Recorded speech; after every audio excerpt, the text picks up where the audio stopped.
के नेपाल प्रविधिको संसारमा आउँदै गएको अर्को ठूलो क्रान्तिका लागि साँच्चै तयार छ?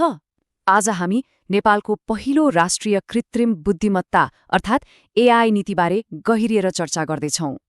यो एउटा यस्तो योजना हो जसले देशको भविष्यलाई नै नयाँ आकार दिन सक्छ।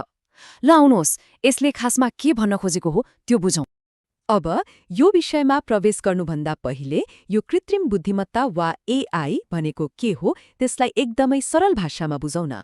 सोच्नुहोस् त, यो केवल एउटा मसिन मात्र होइन, यो त एउटा यस्तो कम्प्युटर प्रणाली हो जसले मान्छेले जस्तै सोच्न, सिक्न र निर्णय लिन सक्छ। जस्तै हाम्रो फोनले फोटोमा मान्छेको अनुहार आफै चिन्छ नि, हो त्यो पनि एआई हो। यो त एउटा बौद्धिक प्रणाली हो। अहिले संसारभरि एआईको एउटा दौड नै चलिरहेको छ। ठूला ठूला देशहरूले आफ्नो भविष्य सुरक्षित गर्न अर्बौं डलर लगानी गरिरहेका छन्। हो, यहीँनिर एउटा ठूलो प्रश्न उठ्छ। प्रविधिको यो विश्वव्यापी क्रान्तिमा नेपाल चाहिँ कहाँ छ त? के हामी छेउमा बसेर रमिते मात्र बन्ने हो कि यो दौडमा भाग लिन तयार हुने?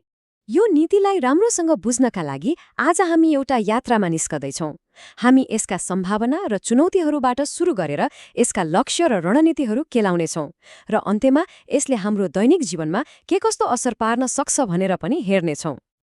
त्यसो भए अब सुरु गरौं हाम्रो पहिलो खण्डबाट।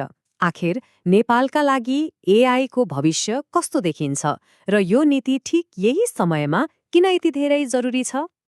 एकछिन कल्पना गरौं त, कुनै दुर्गम गाउँको स्वास्थ्य चौकीमा एआईको मद्दतले कुनै गम्भीर रोग तुरन्तै पत्ता लागिरहेको छ। वाव!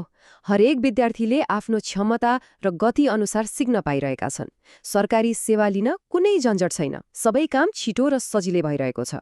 हो, नेपालमा एआईको सम्भावना भनेकै यही हो, हाम्रा वास्तविक समस्याहरूको वास्तविक समाधान। तर यो भविष्यसम्म पुग्ने बाटो भनौं न त्यति सजिलो पनि छैन। नेपालको अगाडि केही ठूलै चुनौतीहरू छन् र यो नीतिले तिनै चुनौतीहरूलाई सम्बोधन गर्न खोजेको छ। अब समस्याहरू के छन् त?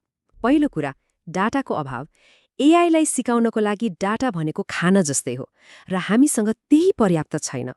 दोस्रो, हामीसँग न त चाहिने पूर्वाधार छ न त दक्ष जनशक्ति नै। त्यसमाथि अहिलेसम्म स्पष्ट नीतिको अभाव र लगानीको कमी त छँदैछ। अनि अर्कोतिर डाटा सुरक्षा र यसले कतै हाम्रो रोजगारी खोज्ने त होइन भन्ने डर पनि उत्तिकै छ। यिनै हुन् हामीले पार गर्नुपर्ने बाधाहरू। र हो, यहीँनिर राष्ट्रिय एआई नीतिको भूमिका आउँछ।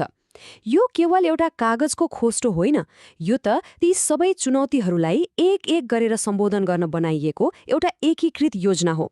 भनौं न, यो भविष्यका लागि एउटा बलियो पुल बनाउने नक्सा हो। त्यसो भए यो नीतिको ठूलो सपना चाहिँ के हो त? यसले नेपाललाई आखिर कहाँ पुर्याउन चाहेको छ? आउनुहोस्, अब यसको महत्वाकांक्षालाई नजिकबाट हेरौं। यो नीतिको सबैभन्दा सुन्दर पक्ष भनेकै यसको दूरदृष्टि हो। यो केवल प्रविधिको विकास गर्ने कुरा मात्र होइन, यो त मानव केन्द्रित, नैतिक र समृद्ध नेपाल बनाउने कुरा हो। यसको मतलब यहाँ हरेक प्रविधिको केन्द्रमा मानिस हुनेछ, मानिसको भलाइ हुनेछ। अब लागौं लक्ष्यतर्फ। पहिलो लक्ष्य नै निकै महत्वाकांक्षी छ। विश्वव्यापी एआई तयारी सूचकाङ्कमा नेपाललाई शीर्ष 50 देशहरूभित्र पुर्याउने।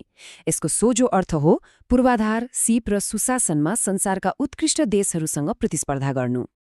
र यो केवल र्याङ्किङको कुरा मात्रै होइन। नीतिले आउँदो 5 वर्षभित्र एआई क्षेत्रमा कम्तीमा 5000 नयाँ दक्ष रोजगारी सिर्जना गर्ने लक्ष्य राखेको छ। सोच्नुस् त, यसले हाम्रा युवाहरूका लागि कति धेरै नयाँ अवसरहरूको ढोका खोल्नेछ। अनि आर्थिक रूपमा हेर्ने हो भने लक्ष्य एकदमै स्पष्ट छ। सूचना प्रविधि क्षेत्रको योगदानलाई देशको कुल अर्थतन्त्रमा थप 1% बढाउने। यो सुन्दा सानो लाग्न सक्छ, तर यसले देशको आर्थिक विकासमा निकै ठूलो र सकारात्मक प्रभाव पार्छ। तर यति ठूला लक्ष्यहरू हासिल गर्ने कसरी त? पक्कै पनि यसका लागि एउटा बलियो रणनीति चाहिन्छ। ल अब यो नीतिले नेपालको एआई इकोसिस्टम बनाउन कस्तो खाका कोरेको छ त्यो हेरौं। यो रणनीति खासमा 3वटा बलिया स्तम्भहरूमा अडिएको छ। पहिलो, सही नियम कानून र संस्थाहरू जसले सबैका लागि समान अवसर सुनिश्चित गर्छ। दोस्रो, बलियो डिजिटल पूर्वाधार जुन एआईका लागि राजमार्ग जस्तै हो।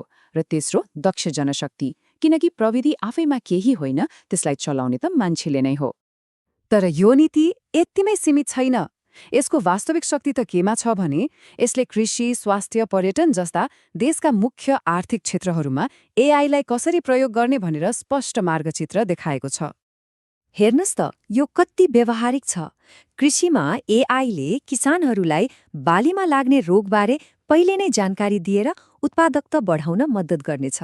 त्यस्तै शिक्षामा यसले हरेक विद्यार्थीलाई उनीहरूको आवश्यकता अनुसार सिक्ने अवसर दिनेछ। यो केवल सैद्धान्तिक कुरा होइन, यो त वास्तविक जीवनमा लागू हुने योजना हो।